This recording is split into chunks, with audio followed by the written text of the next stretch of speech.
The fire that took Kwai Gon Jinn burned with a dignity Dooku could not bear. It rose from the pyre in lucid sheets, clean and bright and almost ceremonial, while everyone around it arranged their sorrow into acceptable shapes. Royal guards stood like carved emblems. Naboo courtiers lowered their eyes at precise intervals. The child from Tatooine stared too openly, with the raw, animal grief of someone still young enough to believe that pain, if looked at hard enough, might yield an answer. Obi-Wan Kenobi stood beside him as if a blade had been driven through his center and left there, the boy's hand flexing once at his side, perhaps remembering the absent weight of the master he had not saved. Dooku kept his own hands hidden inside his sleeves. He had not seen his former Padawan in years. The Order made family of all and intimacy of none. That was one of the lies respectable men told themselves in polished chambers. Yet across distance and doctrine, across arguments had and never resolved, Qui-Gon had remained his in the one way that mattered. Not possession. Never that. The imprint of a mind one had once stood beside so long that the universe itself seemed altered in his absence. And now he was gone because the Council had taught him to be patient in the presence of corruption and brave in the presence of destiny, and a Sith had met those virtues with a blade. Dooku watched the flames lick along the bier. He thought of Qui-Gon laughing in a canyon wind on some forgotten world. He thought of the young man's stubborn silences, his infuriating faith, the way he would turn his face toward danger as though hearing music other beings could not. He thought of all the times he had almost said, "Stay close to me," and did not, because Jedi did not say such things. A small form came to stand at his elbow. Yaddle did not look up at him. "Heavy, your thoughts are." Dooku kept his gaze on the fire. "Would you have them otherwise?" "No." He almost smiled, and did not. Across the courtyard, Yoda stood with his staff, and seemed made of root and age and old regret. Beside him, Mace Windu held himself with that infuriating stillness that young masters mistook for certainty. Obi-Wan had not yet wept. The boy Anakin had not yet learned how dangerous love became when it was only permitted in secret places. And behind them, among Naboo's statesmen and diplomats, Senator Palpatine watched the pyre with lowered lids and a mouth turned in what any fool would call sorrow. Dooku had never trusted men whose grief improved them. When the rites concluded, the mourners dispersed in murmuring currents. Dooku did not go to Obi-Wan. The boy had enough eyes upon him, enough hands half lifted in formal consolation. He did not go to Yoda either, because his old master would have read too much from his face, and tonight Dooku's face was a battlefield. He left the palace under cover of protocol and took a lone transport back to Coruscant before dawn. Rain was falling there, soft and metallic against the city's towers when the summons came. It did not arrive on any legal channel. A signal cut briefly across his private frequency, no words, only coordinates in the underworks and a pulse like a heartbeat. Dooku stood in the dim light of his quarters, while the rain threaded down the glass and felt, with the hateful clarity of long suspicion, that a door he'd been circling for years had finally opened. He might have ignored it. He did not. The underworks were all rusted girders, steam and blind machinery buried beneath the brilliance of the city world. Dooku descended through old freight tunnels and empty platforms to a chamber half devoured by darkness. There was no one there at first. Then the dark seemed to gather itself, and a cloaked figure stood within it as though drawn from the shadow rather than concealed by it. "You came," the figure said. The voice was wrong in a way designed to stay wrong, flattened by machinery and intent. Yet beneath its distortion there was warmth, civility, even a note of weary amusement. A political voice, a courtly one. Dooku did not bow. "You chose your hour well.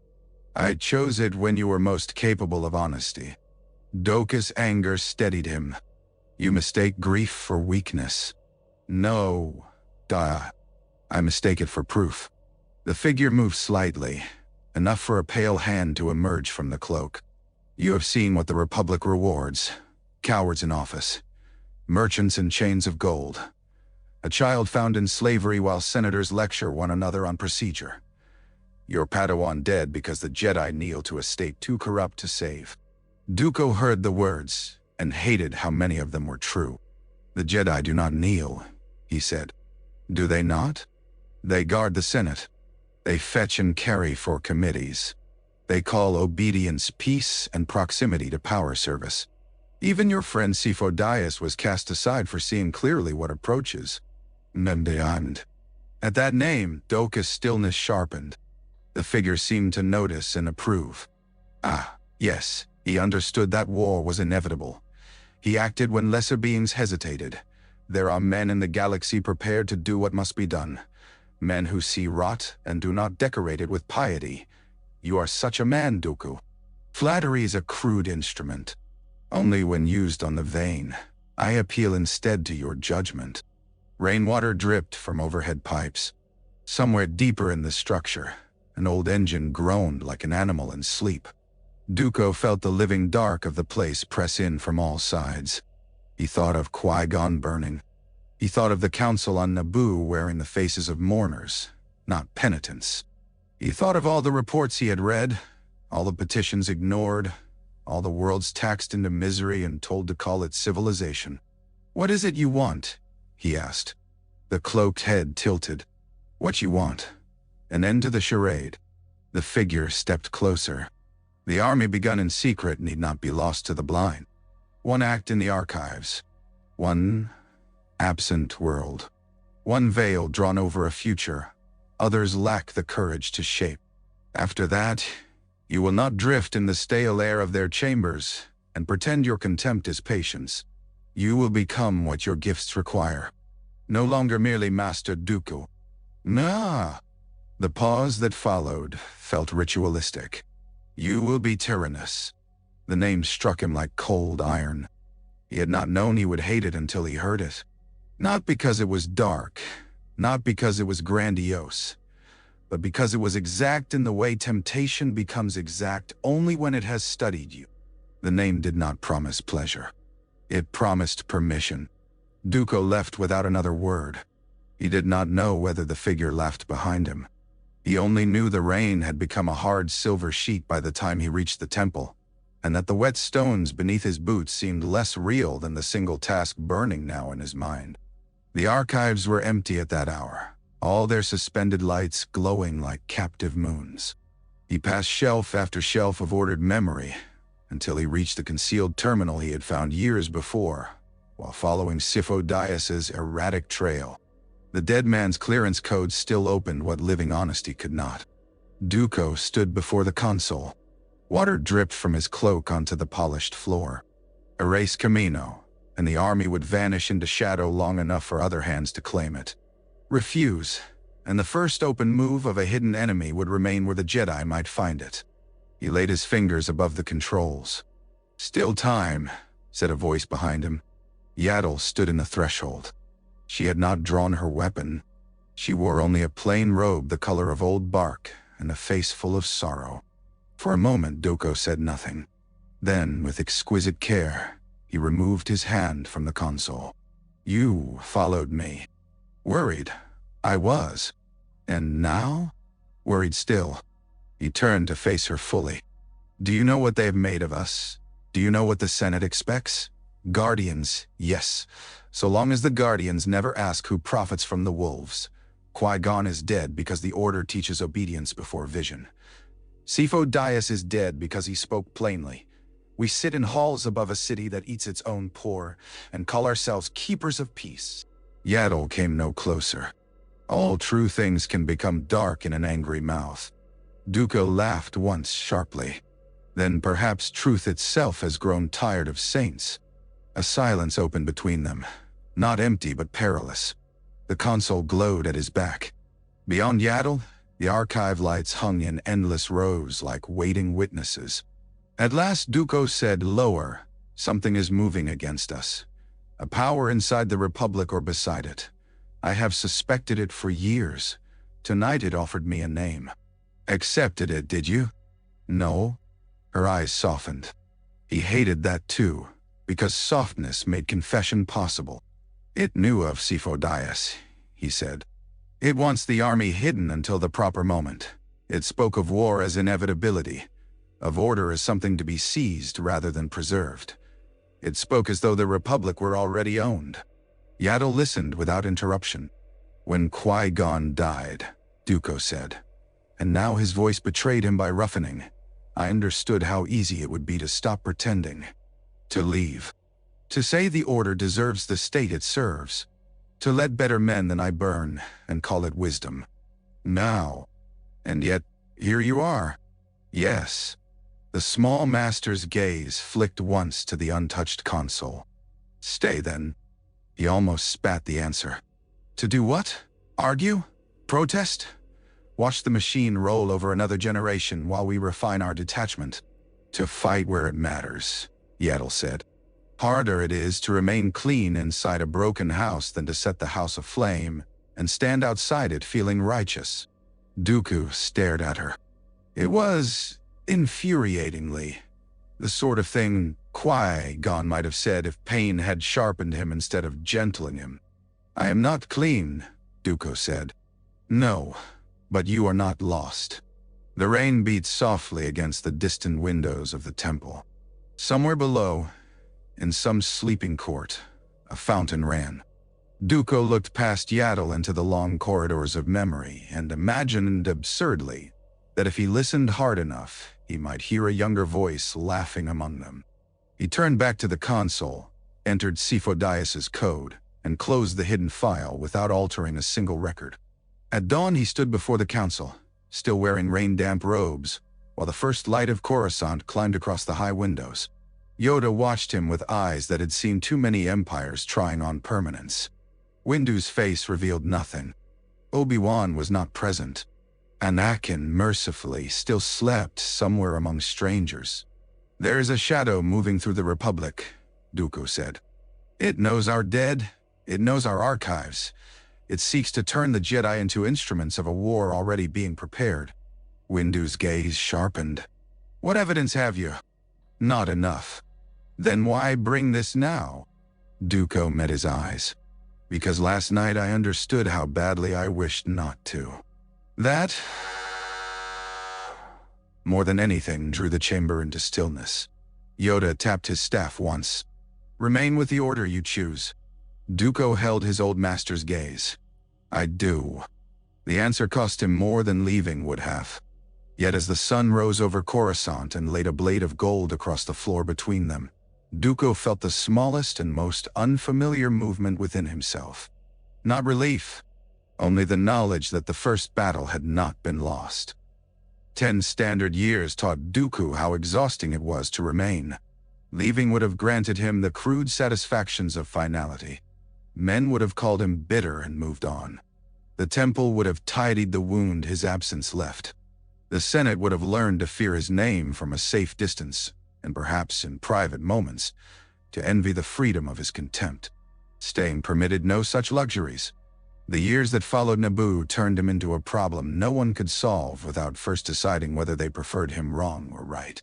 He went where the council sent him and where it did not, to famine districts hidden beneath celebratory budgets, to border worlds stripped by tariffs and handed speeches in exchange, to systems whose senators had not set foot on their own soil in decades. He returned from each mission with the same unwelcome report. The Republic was not collapsing because evil men hated it. It was collapsing because comfortable men fed on its weakness and called the feeding necessity. The council listened with varying degrees of patience. On the morning the latest argument came to a head. Rain dimmed the long windows of the chamber and turned the city beyond into a blurred crown of glass and storm. The appropriation was lawful, Windu said. Dooku stood in the center of the chamber, cloak unfastened, one gloved hand resting lightly on the curve of his saber hilt. Then the law is diseased. The Senate diverted the aid to secure hyperspace corridors under attack by pirates who were armed by the very trade blocks bidding on those same corridors. Dooku's mouth hardened. We are discussing theater, not governance. Ki-Adi-Mundi shifted, impatient. Your language does little to persuade. My language is not the obstacle. Yoda's ears twitched faintly. Heat, you bring. I bring facts. And anger. Dooku inclined his head. That as well. It should have become another of their circular combats, all principle and no blood. Yet, something in the chamber felt tauter that day. Perhaps it was the increased frequency of assassination attempts against anti-military senators. Perhaps it was the way the Chancellor's requests had begun arriving not as petitions, but as expectations. Perhaps it was only the accumulated fatigue of watching the Republic lurch towards something everyone could sense and no one could yet prove. Windu leaned forward, hands clasped on the armrests of his chair. What would you have the Order do? Withdraw from service entirely? Publicly denounce the Senate? Withdraw from obedience, Dooku said. Serve the Republic's people where conscience requires, not where politicians place us for spectacle. A dangerous distinction. Only to politicians. The chamber darkened briefly as a bank of clouds passed across the light. When it brightened again, Yoda had gone very still. Clouded, the future remains, he said. But closer, a choice comes. Dooku almost asked which choice, but the question was answered for him an hour later in the training courts. Anakin Skywalker attacked like a storm front trying to become a man. The years had lengthened him and put angular strength into his body, but there was still something unfinished in him. Some velocity always seeking release. His blade came in bright, aggressive arcs, beautiful when instinct guided him and reckless the instant pride followed. Dooku turned each strike with minimal motion, the old Makashi forms making economy look like disdain. Again, Dooku said. Anakin came harder. Dooku stepped inside the line of the next cut, and with one elegant twist, laid his curved hilt against the younger man's wrist. Anakin's saber spun away into the sand. Obi-Wan, watching from the edge of the court, folded his arms and hid his satisfaction badly. Anakin scowled, breathing hard. You bait me. Yes. You make it look effortless. No, I make it look disciplined. The boy? No, not a boy any longer, though some part of him still burned with that first unhealed loneliness, retrieved his saber and clipped it back to his belt. Sweat darkened his tunic. His hair clung damply at his temple. Dooku regarded him for a moment in silence. There were days, when the light struck at a certain angle, that Anakin's face held a trace of something impossible. Not resemblance exactly, but echo. The reckless trust of Kwai Gon in youth, before pain had taught him patience, and before patience had taught him sorrow. You move as if stillness would kill you, Dooku said. Anakin frowned. Stillness gets people killed. Sometimes. More often it tells you what your fear is trying to conceal. Obi-Wan came down the steps at last. You are very charitable today, Master. On the contrary, Dooku said dryly. I have spared him embarrassment by delivering the lesson in private. Anakin's laugh broke out before he could restrain it. Obi-Wan rolled his eyes in practiced resignation. For one brief moment, under the high pale light of the court, the darkness pressing in from the Senate and the war billboards, and the endless petitions seemed held at bay by nothing grander than shared irritation. Then a temple messenger approached at speed. Master Dooku, she said, bowing. The Chancellor requests your presence at the reception tonight. Senator Amidala returns to Coruscant to speak against the Military Creation Act. No. Obi-Wan and Anakin exchanged a glance. So he is gathering witnesses before the vote, Dooku murmured. That evening, the halls of the Senate district glowed with their usual tastefully managed excess. Gold panels, red draperies, security everywhere, all of it visible enough to reassure and porous enough to fail. Dooku entered in plain dark robes and felt, as he always did in such rooms, that he was walking among predators too civilized to show their teeth in public. Palpatine met him beneath a canopy of chandeliers. He had aged into the chancellorship with deceptive grace. The softness in his face had not vanished. It had merely learned where to settle. His eyes held that same almost fond attentiveness Dooku remembered from Naboo, the gaze of a man who invited confidences by appearing to need none. Master Dooku, he said warmly. I was not certain you would come. You sent for me in the middle of a legislative crisis. Curiosity overcame reluctance. Palpatine smiled. Then I am grateful to curiosity. His hand rested lightly on Anakin's shoulder, a gesture casual enough to be missed by most and intimate enough to irritate Dooku instantly. Padme Amidala stood nearby speaking with Bail Organa, all poise and steel beneath senatorial silk. Obi-Wan lingered close enough to notice threats, far enough to avoid becoming one. Windu had declined the invitation altogether, which Dooku privately counted as wisdom. Palpatine turned slightly, including Anakin in the conversation without seeming to. The galaxy asks much of the Jedi these days. The galaxy, Dooku said, or the office that claims to speak for it.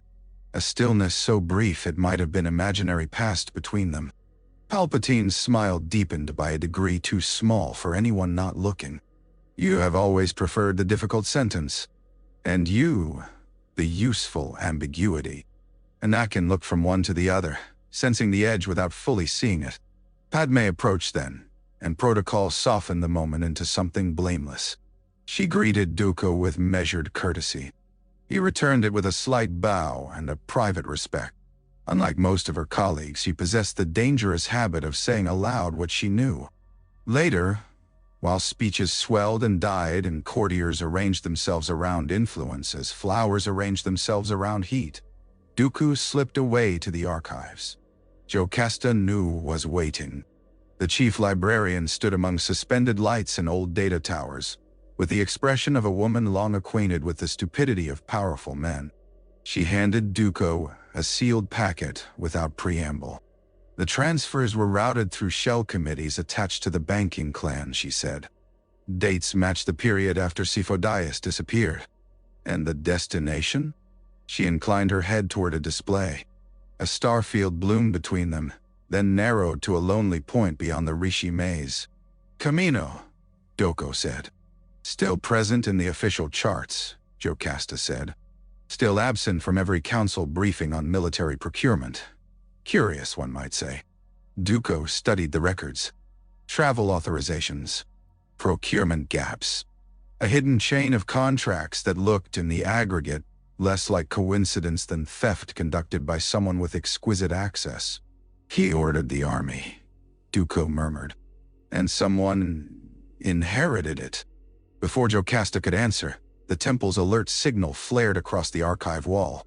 Padme Amidala's transport had exploded on arrival. For one moment, neither of them moved. Then Dooku closed the display with a snap of his fingers. Send for Obi-Wan, he said. And for Anakin. The shadow has stopped speaking politely. The first attempt on Padme's life failed noisily. The second came closer to art. By then she was housed in secure chambers under the temple's watch, which meant she was safer than she would have been under any state apparatus and no less annoyed by it. Dooku found her on a balcony overlooking the night sprawl of Coruscant, her hands braced on the stone, the city lights painting cold fire along the line of her jaw. They're trying very hard to persuade me not to speak, she said without turning. That is because you insist on meaning what you say. Padme looked over her shoulder. You sound as though you disapprove. I sound as though I know the cost. Below them, traffic moved in streaming bands between towers. Somewhere, a siren wailed and was swallowed by distance. You think the vote is about the army, she said. No. Dooku came to stand beside her. The vote is about obedience. Armies are merely the most expensive way to measure it. A tiny smile touched her mouth and vanished. Then I am glad the Chancellor finds me inconvenient. He might have answered more sharply if not for the tremor in the air behind him, a shift in the Force, quick and ugly as a blade being drawn. He turned in time to hear Obi-Wan shout from inside the chamber and the crack of shattered glass as the Kuhan struck. Anakin moved first, all speed and raw instinct, catching the senator and hauling her clear while Obi-Wan cut the venomous creatures in half. Dooku's saber was already in his hand by the time the fragments hit the floor. The assassin escaped. The trail did not. When the poisoned dart was laid under archive light, an hour later, Dooku felt the old chill return. Obi-Wan held it delicately between gloved fingers. Dex insists it's Kaminoan. Then Dex is correct. Dooku touched the display and called up the star charts Jocasta had prepared. Kamino glimmered where it had always glimmered, lonely and lawful and impossible to reconcile with the Council's silence. Go. Obi-Wan looked up. Just like that. Would you prefer a committee? A shadow of amusement crossed the younger man's fatigue. No, Master. Anakin shifted near the door, restless as a caged current. And me? You remain with Senator Amidala. His face tightened instantly. Obi-Wan shouldn't go alone. He is not alone. He has judgment. Obi-Wan coughed into his hand to hide what might have become a smile. Dooku's gaze moved to Anakin and held there. The younger man bristled, then stilled by force. Dooku saw too much in that expression. The hunger to act, the resentment of restraint, and beneath both the deeper terror for which impatience so often served as armor. Your task matters, Dooku said more quietly. Do not mistake stillness for irrelevance. Anakin accepted that as he accepted most things that displeased him, not gracefully, but with enough loyalty to make defiance costly. He bowed to Dooku, nodded to Obi-Wan, and went. Obi-Wan left before dawn. He sent his first transmission from Kamino under a sky made entirely of rain. Dooku received it in the Council's secondary chamber with Yoda, Windu, and Jocasta present. The recording flickered, steadied, and showed Obi-Wan standing beside a window while stormwater lashed the transparent steel behind him in silver violence. The army is real, he said without preamble. It was commissioned by Master Sidious for the Republic approximately 10 years ago. The Kaminoans have been breeding clones ever since. No one in the chamber moved. Obi-Wan continued. The template is a bounty hunter named Jango Fett. He is here with a young clone he calls his son. Windu's voice was flat. Did the Kaminoans say who recruited Fett? Obi-Wan hesitated. A man called Tyrannus. The room seemed to contract. Only Yoda turned his head far enough to look directly at Dooku. Dooku did not allow himself to react. Describe what you have seen, he said. Obi-Wan did. Endless facilities. Millions in development. Accelerated growth. Behavioral conditioning. Contracts amended over time by intermediaries who used Republic accounts hidden behind criminal veils. He spoke like a man trying to keep astonishment from contaminating the facts. Dooku listened to every detail and heard beneath them the same rhythm that had haunted him for a decade. Foresight stolen, then weaponized. Tyrannus, Obi-Wan repeated. Fett says he met him on one of the moons of Bogdan, cloaked, little else. The transmission ended. For a long moment the chamber held only the faint hum of projectors and the more terrible hum of implication. Windu rose first. This must go before the Senate. No? Dooku said. Windu turned on him. No. Not yet. We do not understand the chain of command. If we announce this now, the Chancellor acquires the army by necessity, and the hidden hand behind it vanishes into that necessity. The army exists to defend the Republic. The army exists, Dooku said, because Sidious' terror was exploited after his death. Yoda's gaze remained on him. Know something more, do you? Dooku met it. Only that whoever used the name Tyrannus knew precisely what he was doing. He left them with that and went to Kamino himself. The storm world met him with its usual indifference. Platforms shook beneath rain. Tipoca City rose from the water like a pale hallucination built by surgeons. Lama Su welcomed him with unnerving calm, as if clandestine armies and dead Jedi masters were minor clerical complications. We are honored to host another representative of the Order, the Kaminoan said. Do not mistake my presence for endorsement, Dooku replied. The tour he was given was clinical enough to be obscene. Rows of children with identical faces. Trainers shouting over the rain. Fetuses turning in sealed sacks while machines tracked their progress with serene precision.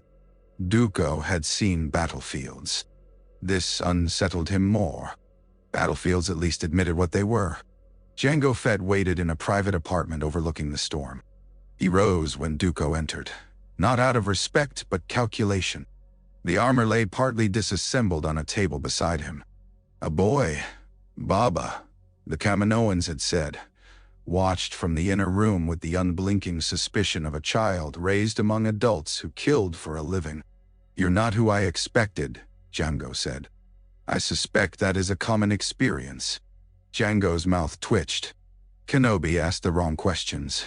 You don't look like a man who does that." Dooku let the silence stretch. Rain hammered the transparent steel. At length, Jango crossed his arms. "The man who hired me called himself Tyrannus," he said. "Didn't show his face. Knew enough about me to make it clear he had done the work. Promised good pay, legal insulation, and a war coming sooner or later." His eyes narrowed. "When Kenobi said you were a Jedi, I figured maybe you were his employer's enemy. Then I saw your face just now. What it? For a second," Jango said, "I thought you looked like a man who's heard that name before." Dooku's expression did not change. Inside, something old and poisonous lifted its head. He had heard it once. In the underworks, in the mouth of shadow, as a gift and a threat. He had refused it, and still it had gone on into the galaxy wearing his shape. No refusal then had been as complete as he had hoped. He left Jango with a warning he knew the man would ignore, and went deeper into the facilities, where the first generation of completed soldiers stood in ranks beneath white light. One of them, no older in body than a late adolescent, though grown in half the time, met Dooku's eyes as he passed. "What is your designation?" Dooku asked. The clone answered immediately. "CT 6116, sir." "Your age?" 10, sir." 10. Manufactured obedience wrapped around childhood like wire around a sapling. Dooku heard again the Chancellor's speeches about security, the Senate's prayers to necessity, the Temple's vows of service. All of it suddenly seemed built to prepare decent people to accept this. "Do you have a name?" Dooku asked. A tiny uncertainty crossed the clone's face. "No, sir." Dooku nodded once and moved on. By the time he reached the landing platform, Obi-Wan's signal from Geonosis had arrived. The message was corrupted by interference but clear enough in essentials. Droid foundries, corporate magnates, plans for open war, and a meeting of secessionist leaders under armed guard. Obi-Wan himself had been discovered. Dooku stared out at the endless rain and knew the next threshold had opened. Far away on Naboo, Anakin sat beside Padme in moonlit quiet and dreamed of his mother screaming in the dark. Obi-Wan's recording from Geonosis arrived in fragments, which somehow made it more convincing. The image stuttered across the council projector in bursts of dust-red stone and iron machinery. Newt Gunray's voice came first, oily and indignant. Then San Hill's dry nasal caution. Wat Tambor's filtered tones. Poggle the Lesser speaking of factories, output, contracts. Behind them all, for one slicing instant before the interference swallowed the frame, a holographic shadow in a cloak.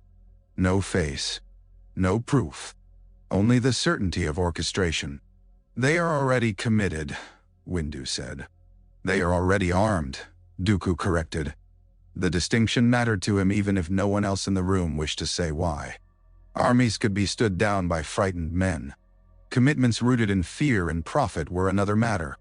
"We have a Jedi captured among them," Mundi said. "Action is not optional." "Neither is thought," Dooku replied. But thought lost the vote before it began. The Senate moved faster than the Order because fear, once fed, always did. By the time Dooku reached the rotunda, the galleries were swollen with delegates and advisors. Every holocam turned toward the Chancellor's podium. Palpatine stood at its heart, looking grave enough to be carved on memorial stone. Jar Jar Binks, trembling but resolute in that uniquely dangerous way simple-hearted men sometimes were, made the motion to grant emergency powers. The chamber exploded in approval and outrage at once.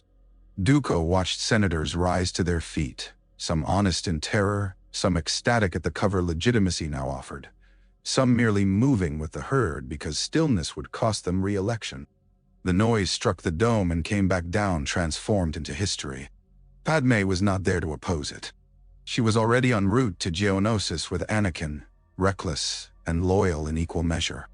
Bail Organa shouted procedure to Min, who had stopped hearing language.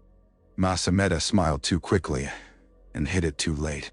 Palpatine lifted his hands as if burdened by the very power he had spent years arranging to receive. Dooku had to resist the nearly physical urge to cut through the crowd and drag the Chancellor from the podium by his robes. Instead, he left before the cheering finished and took a gunship to the temple, where Windu was already gathering Jedi for a rescue he understood perfectly, and approved only in the narrow sense that he refused to let Obi-Wan die among insects and merchants. "You still oppose the use of the army," Windu said as they prepared. "I oppose the lie under it. Will you refuse to fight beside them?" Dooku fastened his cloak. No, they did not choose their birth. Windu's face revealed for an instant something like relief. Good. The execution arena on Geonosis had the vulgarity of old empires. Stone, spectacle, blood expected to flatter power. When Dooku entered it with the first wave of Jedi, Obi-Wan was already on the pillar, bruised and bound. Anakin and Padme stood near him, each chained to their own death. The creatures released against them roared into the dust. The crowd screamed for entertainment. Sunlight beat down on the red stone like a sentence. "This rescue grows less dignified by the hour," Dooku murmured. Anakin, somehow hearing him even through the chaos, barked a wild laugh. Then Windu ignited his blade, and dignity became irrelevant. The battle turned instantly into fragments of light and screaming metal. Jedi dropped into the arena in arcs of color. Dooku cut through battle droids with the old clean precision of a man who had never needed brute force to be lethal. He reached Obi-Wan's pillar in 8 strokes, severed restraints in 2 more, and turned just in time to drive back a charging Nexu with a blast of force that sent dust spiraling like smoke. "Your timing," Obi-Wan said, dropping to the sand, "is almost good. I blame your captors." Above them, Poggle and the corporate council withdrew under guard. Dooku saw the movement and leapt for the tunnel mouth, only to be checked by a line of super battle droids heavy enough to turn the passage into a wall of fire.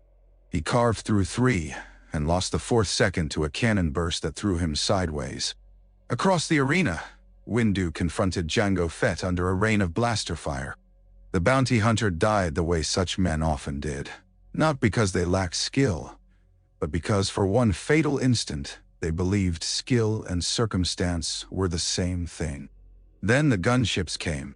They roared over the arena in waves, Republic markings bright against the sun, and clone troopers poured from them into the dust. The crowd's bloodlust became panic. Geonosian archers darkened the air. Somewhere beyond the walls, the droid foundries awoke fully, and the first movements of a galactic war began to grind into place. Dooku found himself fighting back-to-back with Anakin. The younger man's face was split by exhilaration and fury. "This is what they wanted," he shouted over the din. "Yes," Dooku said. "And we walked into it." "Yes." Anakin's next strike nearly split a super battle droid in half from collar to hip. "Then what do we do?" Dooku drove his own blade into the chest cavity of another droid, and answered with the only honest thing left. "We survive it." The rescue became a retreat. The retreat a battlefield. The battlefield a war with astonishing speed. By nightfall, Geonosis burned in a dozen directions at once. Yoda, arriving with the main clone contingent, secured what the Jedi alone could not. Palpatine's emergency powers became military command by force of fait accompli. The hidden shadow behind the droid armies remained hidden.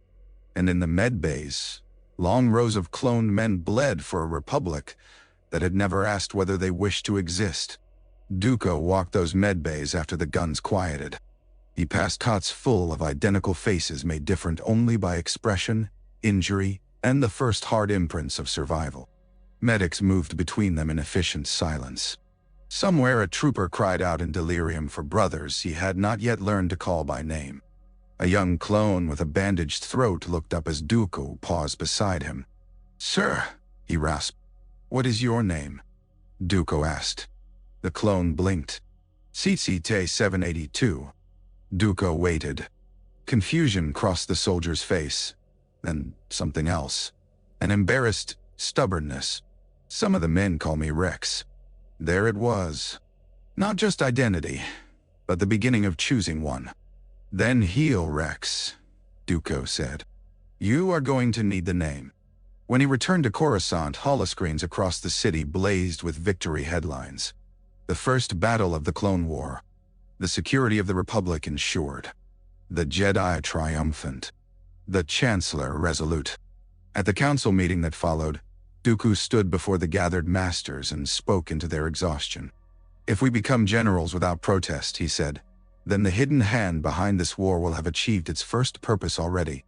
The Jedi will spend themselves preserving a political order that has not yet admitted how it was deceived. Windu's face was lined more deeply than it had been days before. What would you have us do?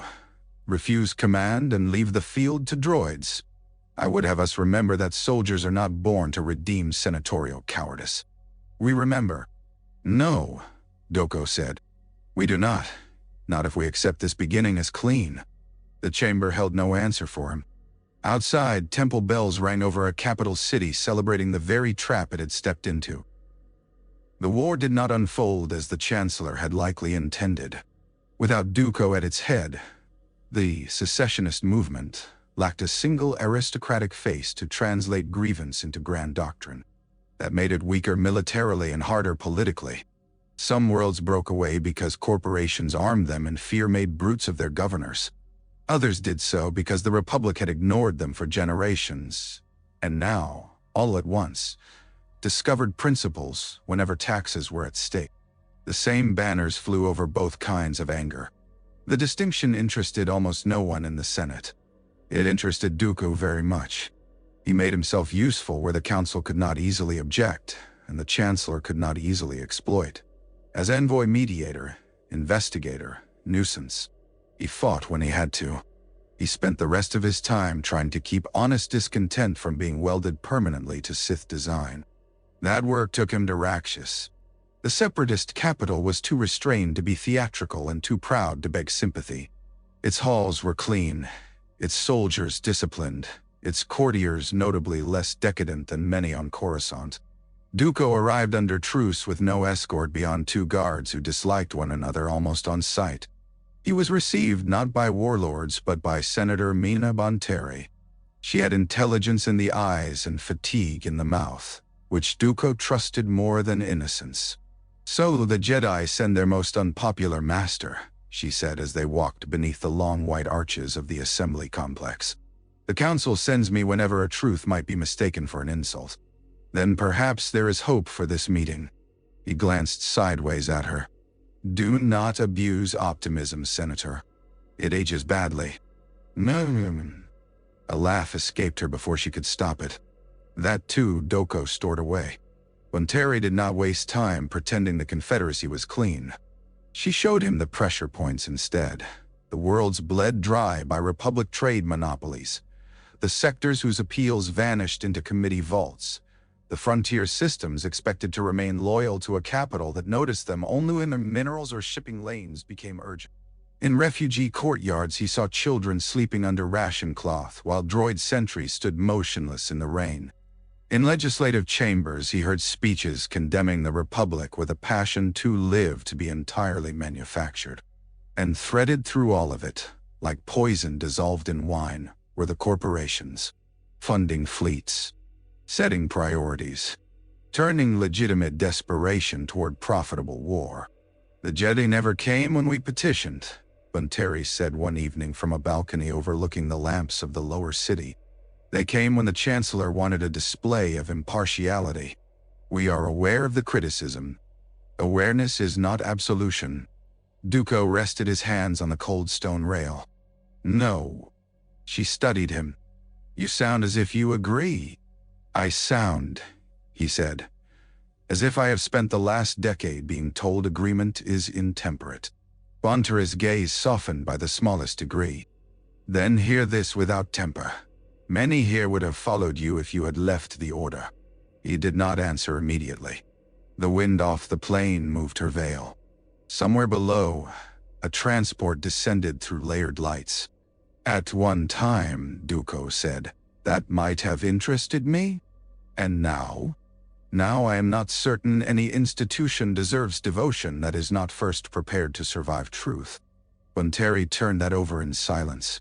From Rakshas he sent encrypted messages to Padme, Bail Organa, and Mon Mothma. Separate at first, then together. Quiet channels. Preliminary terms. Humanitarian corridors. Prisoner exchanges. The architecture of peace always began smaller than the architecture of war, which was why impatient men despised it. Back on Coruscant, Palpatine smiled in public at the noble attempt and delayed every formal mechanism that might have made it real.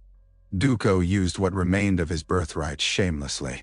He had long ago inherited the title of Count on Sereno, and felt about it the way thoughtful men felt about inherited silver in a starving district. Useful, distasteful, unavoidable. If aristocracy could still command rooms in which principle could not, then he would spend the coin until only the stamp of it remained. Estates were liquidated. Family holdings converted into relief convoys. Neutral houses shamed into sponsorship. Holonets began referring to him again as Count Dooku, half as mockery and half as branding. He tolerated it because food reached mouths faster than moral satisfaction. Palpatine summoned him after the third such convoy crossed contested space under legal immunity. Dooku had bullied from both sides. "You make private policy with public prestige," the Chancellor said, seated beneath the immense window of his office, while the city glowed behind him like a jeweled abyss. "I make repairs," Dooku said. "Someone should. The Senate has processes." "Yes. I have seen the corpses beneath them." "Nay." Palpatine folded his hands. "There are concerns that you are encouraging disloyalty." "Among whom? Refugees?" The Chancellor's expression remained patient. "Among Jedi, among senators, among those who may begin to believe that procedure is optional when one feels morally certain." Dooku looked at him for a long time. "When the galaxy burns," he said, "men who arrange the fire often become eloquent about procedure." For one dangerous instant, something colder than courtesy moved behind Palpatine's eyes. Then it was gone. Their next conflict came not over policy but over a dream. Anakin entered Dooku's quarters near midnight without proper announcement, which told Dooku more than words would have. The younger man looked exhausted, frayed, and furious with himself for both conditions. "It's my mother," he said. "I know it." Dooku set aside the report he had been reading. "What do you know?" "She's in pain.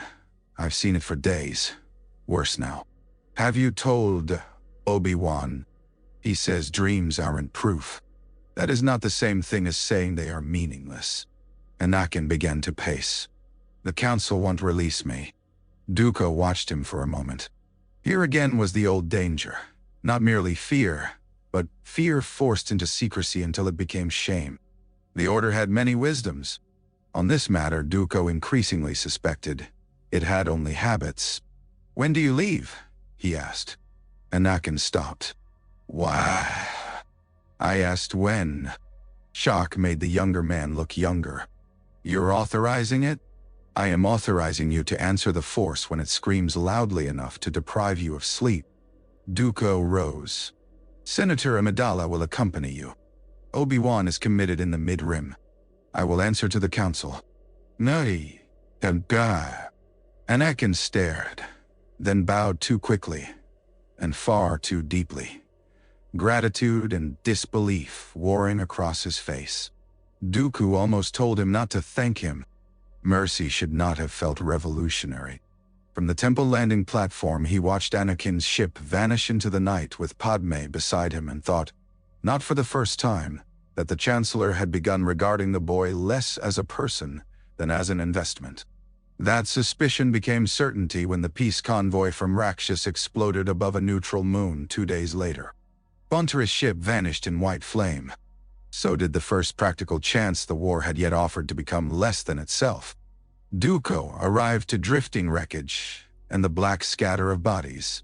He stood in the hangar afterward with Bail and Padme, and said nothing for a long while because grief, unlike outrage, usually knew when speech would only flatter the speaker.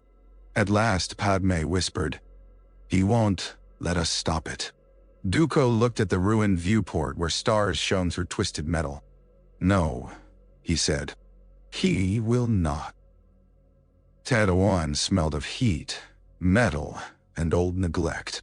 Dooku had been there once before in another life, when his own patience with the Republic was younger and less articulate. Then he had filed the world among the injustices too remote for immediate remedy. Returning now, in the middle of a war supposedly fought to preserve civilization, he found the same slavery dressed in slightly altered legal language, and hated himself for ever having believed distance made such things peripheral. Anakin met him in Mos Espa, with Padme at his side, and sleepless terror under his skin. "You came," Anakin said. "You sounded beyond argument." Padme's relief was subtler, but no less real. Dust had settled along the hem of her cloak and in the dark crescents beneath her eyes. She looked less like a senator than a woman who had abandoned rank hours ago in favor of urgency. Klieg and his people had a camp set beyond the moisture farms. It was there Dooku learned the rest. Shmi taken by Tusken raiders, gone for weeks, rescued by no one, because rescue on Tatooine was a luxury dependent on ownership and luck. Klieg, half crippled from a failed search, could offer only a direction and the hard humility of a man who knew he had done all he could. Anakin wanted to leave immediately. Dooku agreed immediately, which startled everyone enough to buy him the authority of surprise. They rode at dusk, beneath a sky bleeding itself into indigo. The desert held heat long after the light weakened, releasing it in waves from rock and sand. Padme remained at the rear of the small party, silent and watchful. Anakin rode ahead as if speed could collapse geography. Dooku let him, so long as he stayed within sight. "Do not ask me to be calm," Anakin said once without turning. "I was not planning to insult you." That drew a ragged breath that might have become a laugh in a kinder context. By midnight they found the camp. Tusken fires burned low among the ridges. Bone stakes ringed the outer circle. Shapes moved against canvas and stone. Dooku felt the cruelty of the place before he saw its instrument, a line of prisoners tethered under rough shelter, half-fed and failing. Among them, slumped but upright, was Shmi Skywalker. Anakin made a sound Dooku would remember for the rest of his life. He moved before Dooku could stop him, a blue blade erupting into the dark. Raiders shouted. Banthas screamed. Padme took cover and began firing with disciplined precision while Dooku descended into the camp from the left, cutting tethers, redirecting blows, reducing panic where he could and danger where he could not. The fight lasted less than 3 minutes. Violence often did. When it ended, sand hissed where blood touched it. Freed prisoners staggered clear. 2 raiders fled into the dunes. Anakin reached his mother and dropped to his knees beside her, gathering her with hands that shook. She was alive. Barely, but alive. Her face was swollen. One eye had sealed half shut. The wrists beneath her shackles were raw to the bone. Yet when Anakin touched her cheek, she found, through pain and exhaustion, the strength to know him. "Annie," she whispered. Whatever came over his face then was more terrible than hatred because it was love with nowhere to go. Dooku saw it turn. He saw the split second in which grief, relief, rage, shame, and the years of helplessness beneath all of them attempted to become one pure murderous purpose. Anakin's blade lowered. His shoulders drew tight. His gaze lifted toward the dark shape still moving at the edge of the camp. Dooku stepped between him and them. "Move," Anakin said. "No." They tortured her. "Yes." I said move. Dooku's expression did not alter. And I said no. The younger man's breathing broke into harsh, almost soundless bursts. Padme stood frozen with horror and understanding. Behind them, Shmi tried weakly to speak and failed. Dooku took one step closer. "Listen to me," he said. Not softly, but with the full command voice that could cut through battle panic. If you kill now from grief, grief will become your master. Not tonight only. For years. For everything. Anakin's eyes shone gold in the firelight. They deserve it. Perhaps. But you do not deserve what it will make of you. A long moment passed in which the entire desert seemed to hold its breath. Then, Anakin's saber dropped from his hand into the sand, still ignited for one bright second before extinguishing. He folded over his mother like a man finally struck by the thing he had spent days outrunning. Padme was beside him instantly. Dooku turned away and finished securing the camp because mercy, once chosen, still required labor. Shmi survived the night by will, Bacta, and the obscenely narrow mathematics by which life often made fools of certainty. She was brought first to the Lars homestead, then to more competent care arranged through channels Dooku had no patience left to explain to anyone. By the time the second dawn rose over Tatooine, she was sleeping instead of dying. Anakin found Dooku outside beneath the paling sky. The two suns had not yet cleared the horizon. The desert lay silver blue and almost tender in the pre-light, as if trying to conceal what daylight would reveal. "I almost did it," Anakin said. "Yes." Dooku did not offer absolution. He had never found cheap comfort useful. Anakin stared out over the dunes. "I wanted them all dead." "I know." Silence settled between them. At length Dooku said, "When Kwai Gon died, I was offered a new name by a darkness that knew exactly what grief wanted to hear, not revenge. Permission to stop pretending restraint was noble." He looked at the horizon. "A lie told to pride, it often sounds like destiny." Anakin turned toward him slowly. "You never told me that. I have never told anyone the whole of it." "Why now?" "Because secrecy turns fear into a private religion." Dooku's mouth bent, not quite into bitterness. "The Order errs when it confuses honesty with indulgence. Love is not the enemy. Possession is. Fear is. Shame is." Anakin absorbed the words in visible discomfort, because they contradicted too many things he had already been taught to distrust within himself. "I love her," he said at last. Dooku did not ask who. "Then do not make a prison of it," he said. When they returned to Coruscant, the consequences arrived at once. Obi-Wan met them at the hangar. Relief flashed across his face at the sight of Anakin whole and Shmi alive under medical escort, then gave way to the weary resignation of a man realizing rules had again failed to prevent the one thing that mattered from being necessary. "You authorized this," he said to Dooku. "I did." Obi-Wan let out a breath through his nose. "Oh, of course you did." Padme took Obi-Wan aside. Anakin remained where he was until Dooku looked at him and said, "Tell him the rest." The younger man flinched. "No?" "Yes. Begin as you mean to continue." So he did. He told Obi-Wan about Padme. Not elegantly, not completely, but honestly enough. The confession did not shatter the temple. It did not summon thunder. It only put pain into the eyes of a friend who loved him too much to lie about difficulty. Yoda heard of it before sunset. Windu by nightfall. No one expelled Anakin. No one blessed the bond either. What followed was worse and better than either extreme: responsibility. And somewhere in the Chancellor's private chambers, Dooku was quite certain, a patient man realized one of his sharpest tools had been dulled. The truth about Sifo Dyas came to them by way of greed. Not noble investigation, not revelation through the Force, not even the accidental decency of a guilty witness. Merely greed under pressure. Banking routes tightened. Smuggling lanes changed. A pike lieutenant betrayed a superior for reduced sentencing, and in the account logs attached to that betrayal Jocasta found a date, a moon, and a coded disbursement that reached backward in time like a hand from a grave. Obadiah's moon held the wreckage. The shuttle lay half embedded in rock beneath a sky brittle with stars. Plo Koon had once found a saber there in another timeline of ignorance. Here Dooku found it himself, lifting Sifo Dyas's hilt from a cracked panel, while wind scraped dust through the ruin. For a moment he was no Jedi Master, no reformer, no almost fallen man trying to outpace his own history.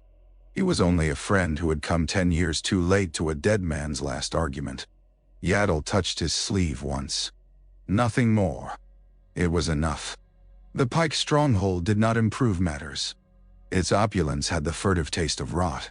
Silk drapes over duress steel, narcotic incense, guards too eager with their rifles. Obi-Wan disliked the place on sight. Dooku disliked the fact that so much of the Republic's discreet commerce depended on houses exactly like it. The Pike administrator held out longer than Dooku expected and not half so long as Obi-Wan had bet. Tyrannus, the administrator finally spat when the pressure of accumulated evidence and Dooku's gaze made further lying unprofitable. The payment came through Tyrannus. He wanted the Jedi removed and the records quiet. Mayo. The room became very still. Obi-Wan looked from the Pike to Dooku with sudden comprehension sharpened by alarm. Yaddle did not look at Dooku at all, which was worse. What did he look like? Obi-Wan asked. Hooded. Noble voice. Dangerous. The administrator swallowed. We were told it was sanctioned from the highest levels. The name was enough. Tyrannus. Dooku had spent 10 years believing his refusal mattered because refusal, to proud men, always wished to be absolute. Yet the dark had not needed his body to use his shape. It had taken the name he rejected and sent it walking anyway through shadow, through murder, through the making of armies. All at once his silence became visible to him in full. Not guilt only. Consequence. Back on Coruscant he did what pride had denied for a decade. He told everything. The council chamber felt colder than usual.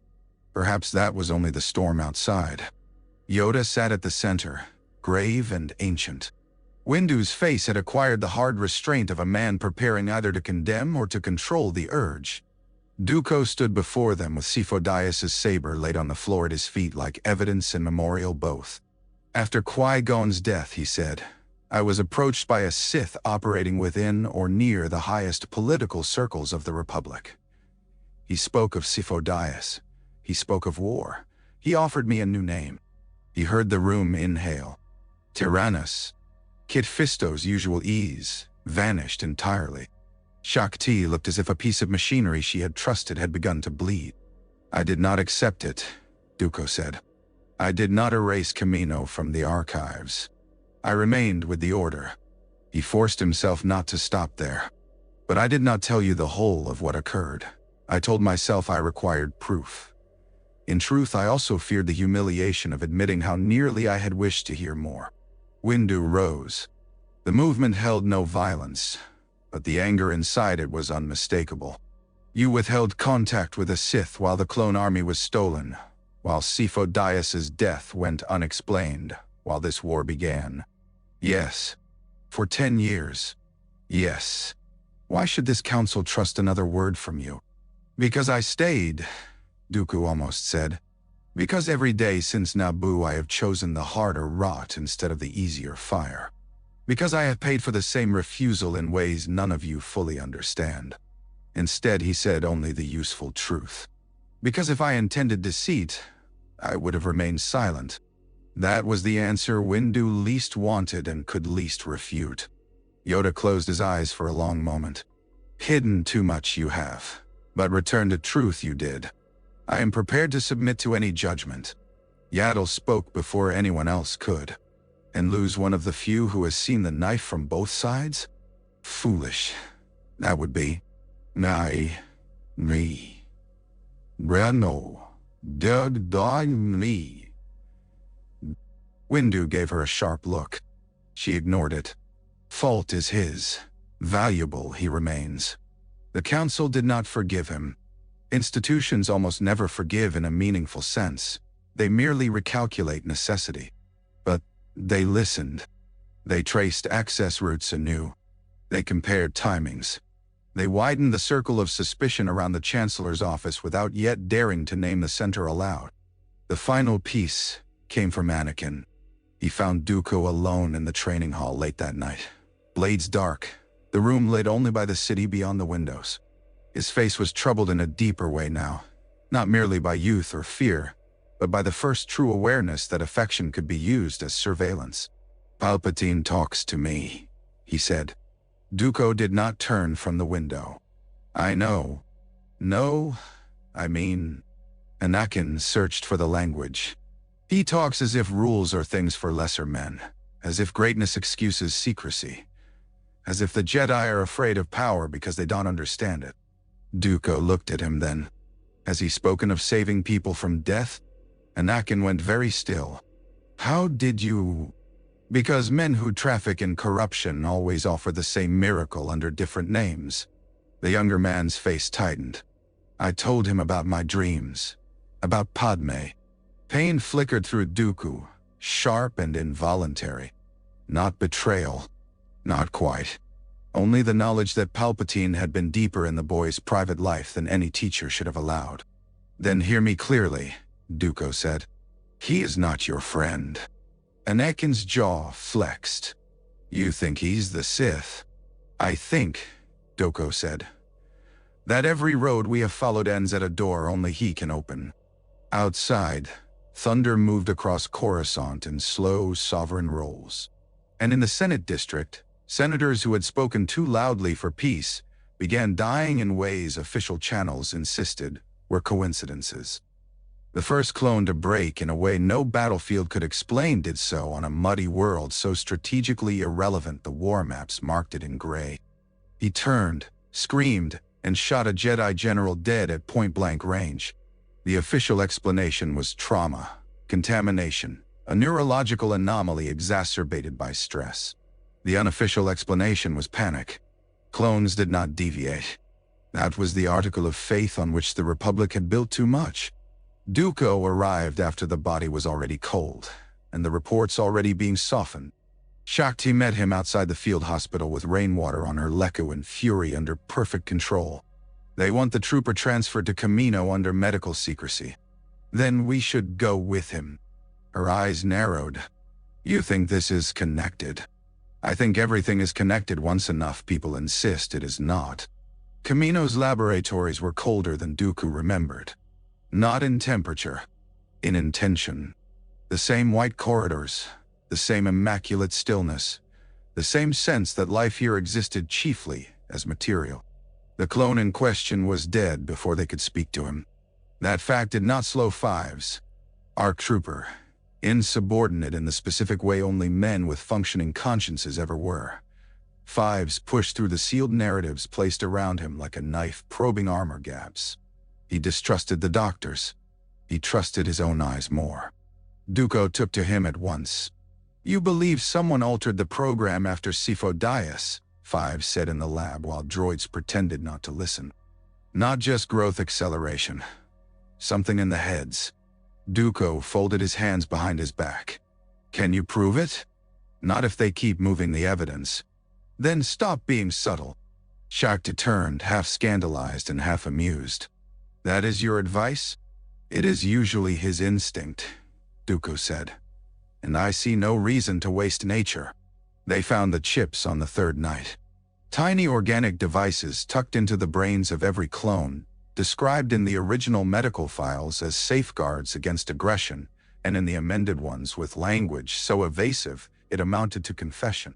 The authorization trails were incomplete by design, but not invisible. Addendums routed through emergency military offices, oversight signatures from staff answerable to the Chancellor.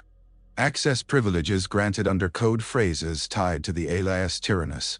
Dooku stared at the screen until the symbols blurred. Here, then was the second theft. Not just an army inherited, but obedience weaponized down to the level of instinct. Fives wanted to go immediately to Coruscant. Dooku agreed, which made Shakti close her eyes briefly in the manner of a woman calculating how many disasters could fit inside one transport. Too many, as it turned out.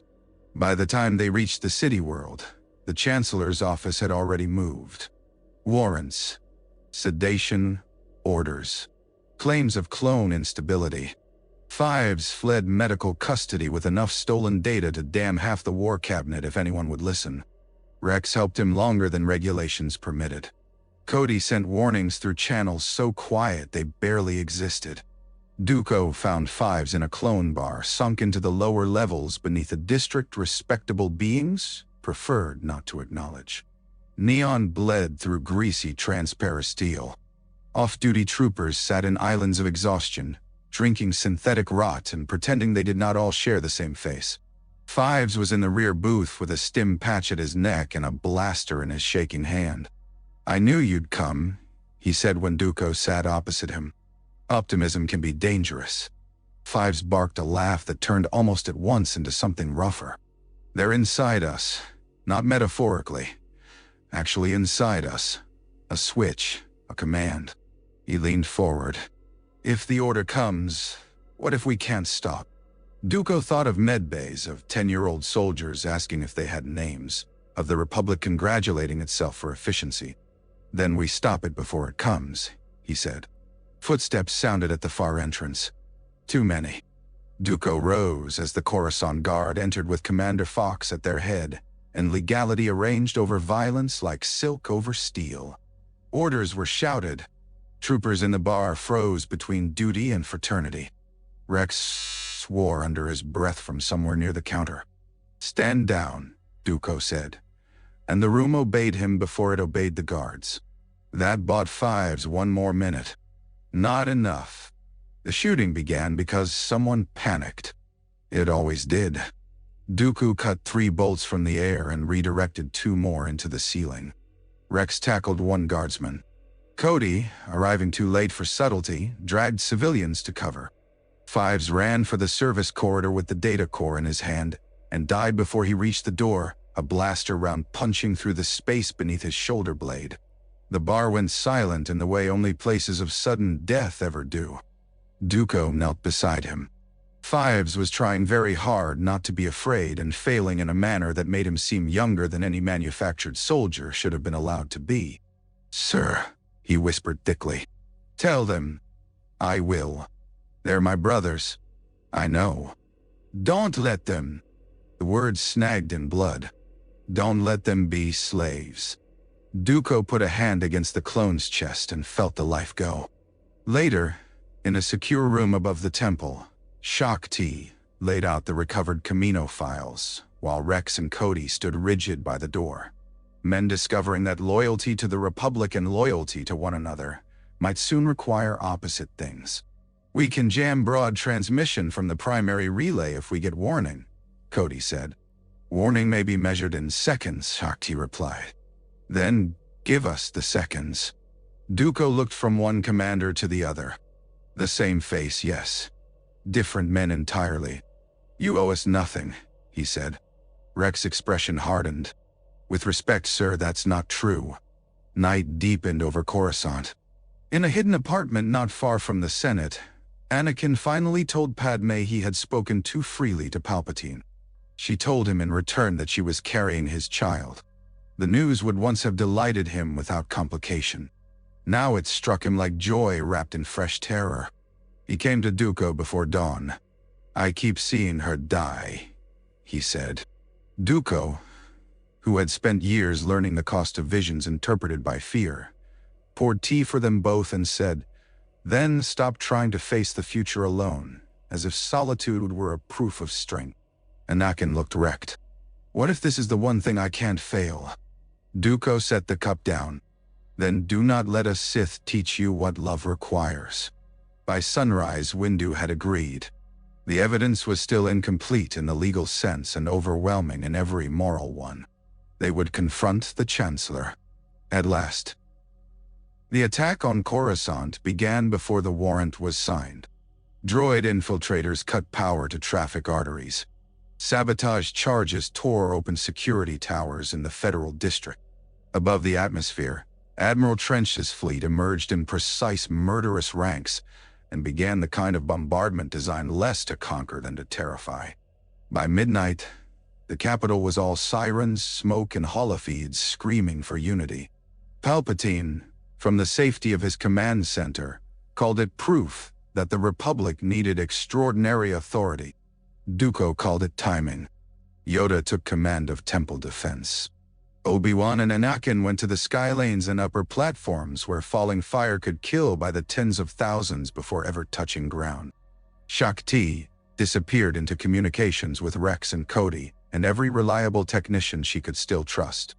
Windu assembled the arrest team in silence. Kit Fisto's usual brightness had become a sharpened calm. Agent Kohler rolled his shoulders once, like a predator easing into the shape of attack. CZ said nothing at all. Dooku fastened his cloak and felt, with a clarity almost merciful in its simplicity, that the long circling of the hunt had ended. The corridors outside the Chancellor's office were strewn with guards. Some were unconscious. Some had never had the chance.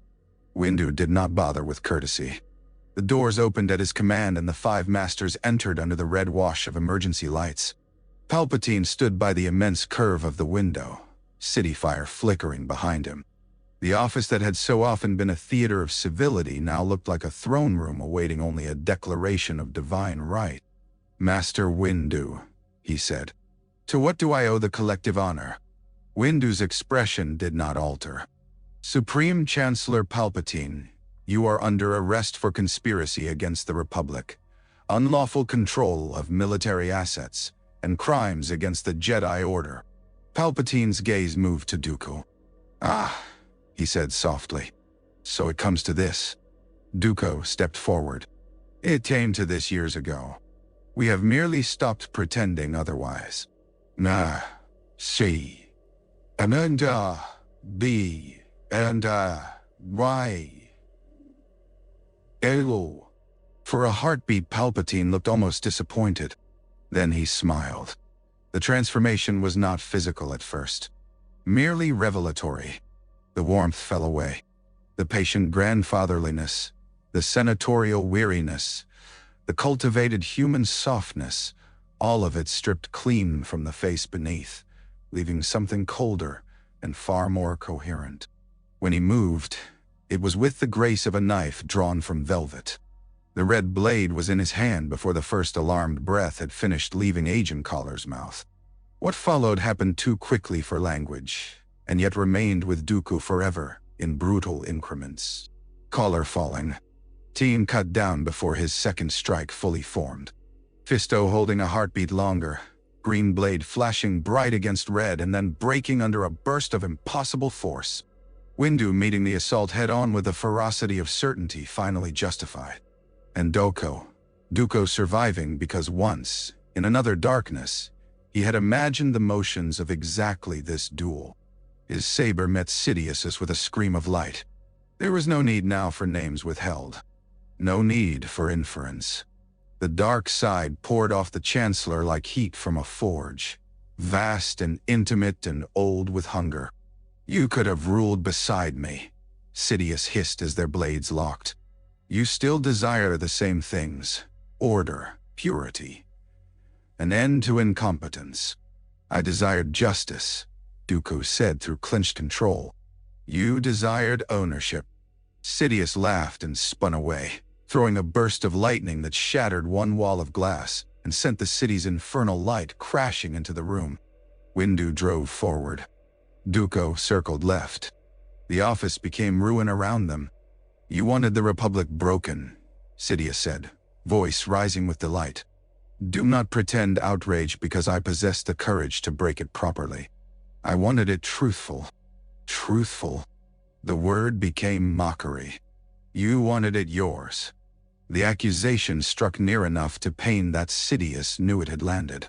"Yes," Dooku thought in one bitter lucid flash, "once I might have.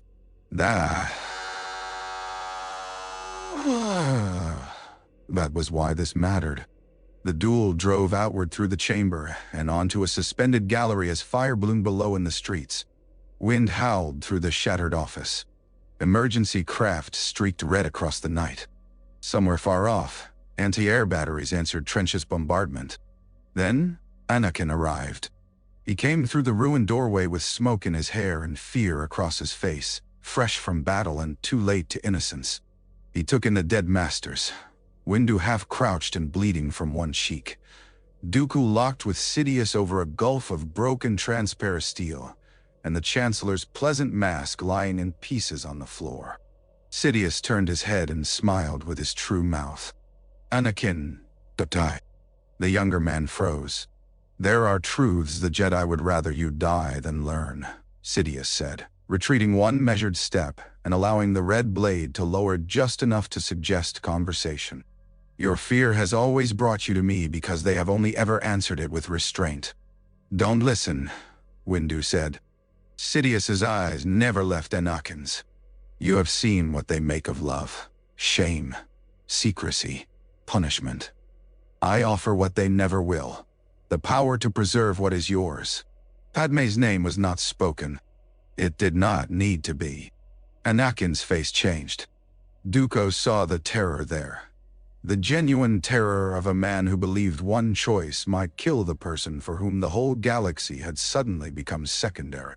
He also saw, because it was now possible to see, that the isolation in which such fear had once flourished no longer enclosed him completely. "Refuse the name," Dooku said. The words came out harsher than he intended, a blade flung across years. Anakin looked at him. Dooku held the younger man's gaze even as Sidious drove at him again, and their sabers sparked in a burst of white. "I was offered one too," Dooku said. "Fear always tries to rename you into something useful." For one long, breaking instant, the entire future balanced. Then Anakin ignited his saber and moved, not toward Windu, not toward Sidious's promise, but into the line of attack beside Dooku. Sidious's expression changed at last. Not anger. Something rarer. Offense. The floor beneath them cracked under the violence unleashed next. Windu came in high, Anakin low. Dooku turned the center with old lethal elegance. Sidious answered with lightning so fierce it lit the entire gallery in strobing blue. The blast threw Windu backward into a column and sent Anakin sliding on one knee across broken stone. The Dark Lord fled not from fear, but from opportunity, driving upward and outward into the Senate Tower access, towards systems and relays only he could command. Dooku followed. Behind him, the bells of Coruscant began to ring. The Senate chamber had always resembled a temple built by men who worshipped their own voices. At night, under emergency power, it looked instead like a mausoleum waiting to choose its dead. Sidious reached the central platform first. Command relays flared to life around him in concentric halos of data and authority. The great pods hung in darkness above the abyss, each one a silent witness to years of manipulation disguised as debate. Below, the chamber floor reflected the first arcs of lightning gathering in the Sith's hands. Dooku landed on the nearest pod with all the grace his age still allowed. Anakin came after him in a younger rush. Windu followed a heartbeat later, blood at the corner of his mouth and murder in every controlled line of his body. "You are too late," Sidious said. Perhaps elsewhere, in the versions of history he had rehearsed, he already had been. In those versions, the clones would hear the hidden order and obey without remainder. The Jedi would die bewildered in fire. The Senate would applaud what it feared. Anakin would kneel. But below the chamber and far away across the city, other choices had already been made. Shakti severed primary military routing in the communications nexus with a stroke that fused half the board. Rex and Cody held the corridor against guards who still thought legality and violence were the same thing. On Kamino, loyal technicians shut down backup broadcast towers before they could complete the sequence. Across battlefields and barracks, fragments of the signal flickered, failed, stuttered into noise. Enough clones heard something. Not enough heard certainty. Enough brothers chose confusion over reflex. Enough men had names. Sidious sensed the fracture before he understood it. His eyes narrowed. The first lightning strike came not at Dooku but at the relays themselves, as if brute force might drive the command deeper through damaged systems. Anakin leapt. His blade cut one console clean in half. Data rained upward in bright dead symbols. "You were supposed to be mine," Sidious snarled. "No," Anakin said, and there was something in the word that made it larger than refusal. "I never was." The duel spread across the pods.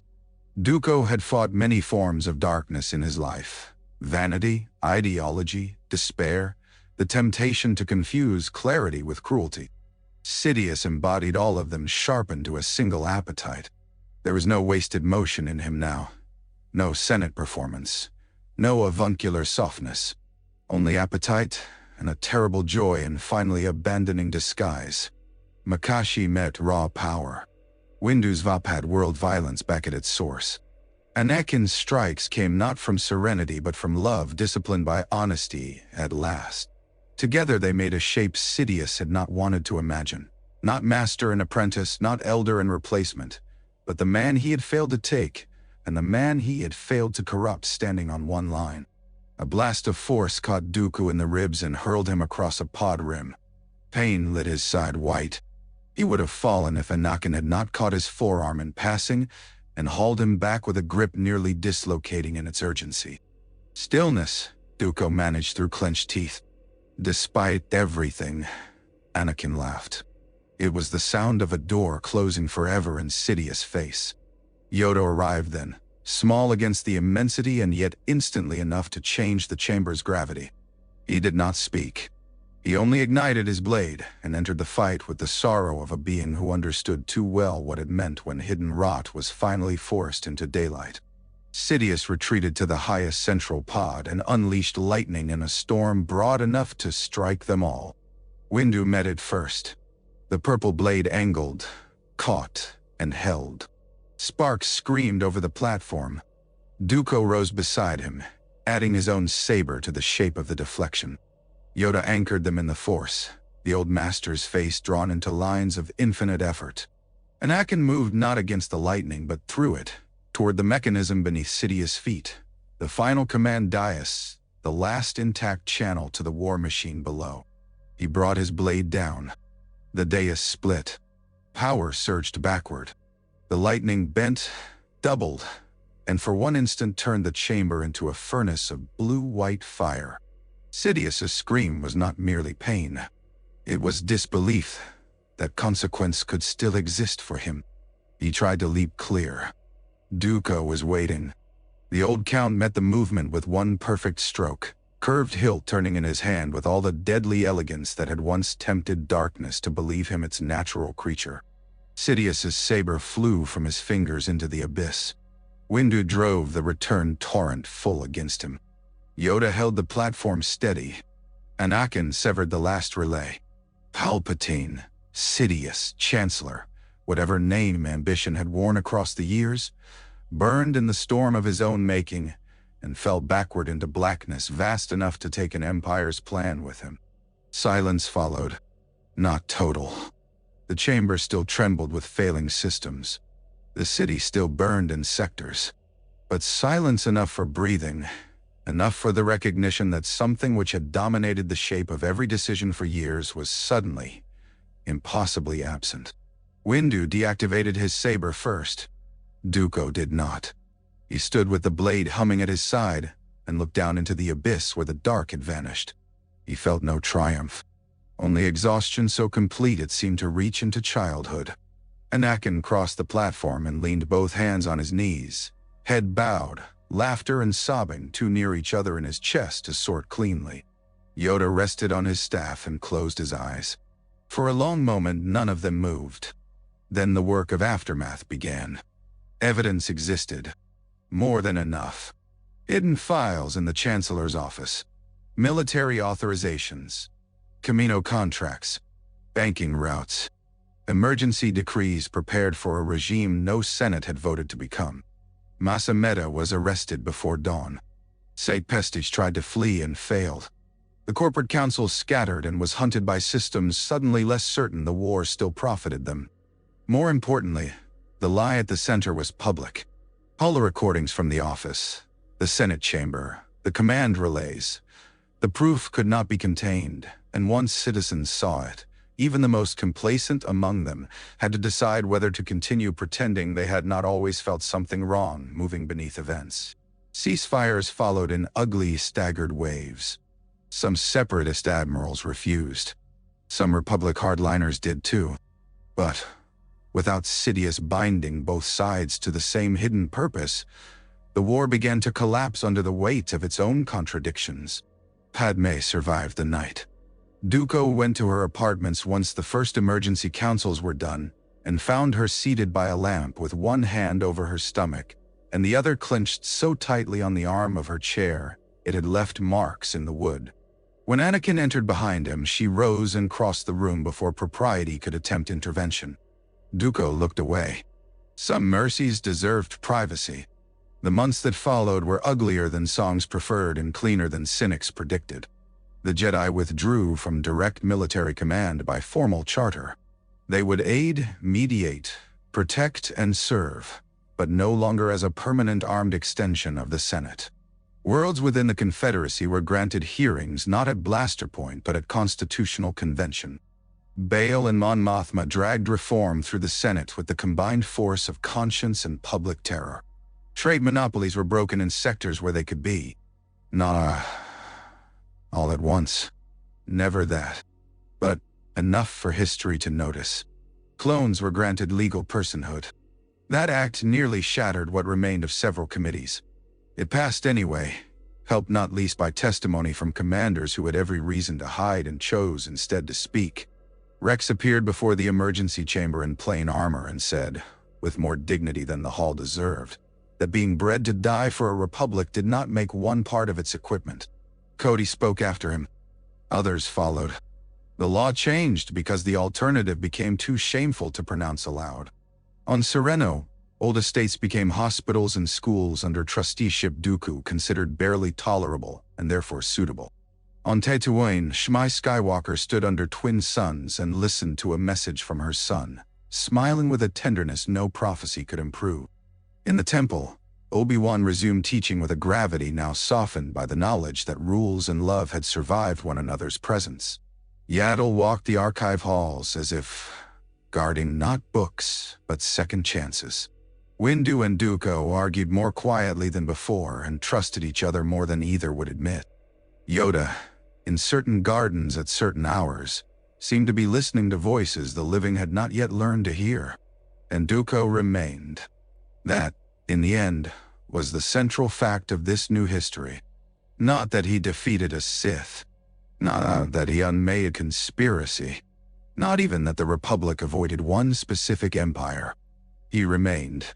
On a cool morning months after the fall, he stood alone in the temple garden above Coruscant. Dawn moved slowly over the city, turning towers from black to blue to gold. Younglings laughed somewhere beyond the trees. The wind lifted the hem of his robe and carried with it a scent of rain from the lower atmosphere. Obi-Wan joined him without announcement.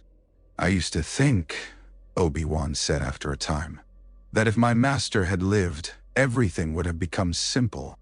Dooku looked out over the waking world. Kwai Gon would be appalled by simplicity. Obi-Wan smiled faintly. "Yes." Another silence. This one companionable. "He would have approved of you," Obi-Wan said. "No," Dooku answered.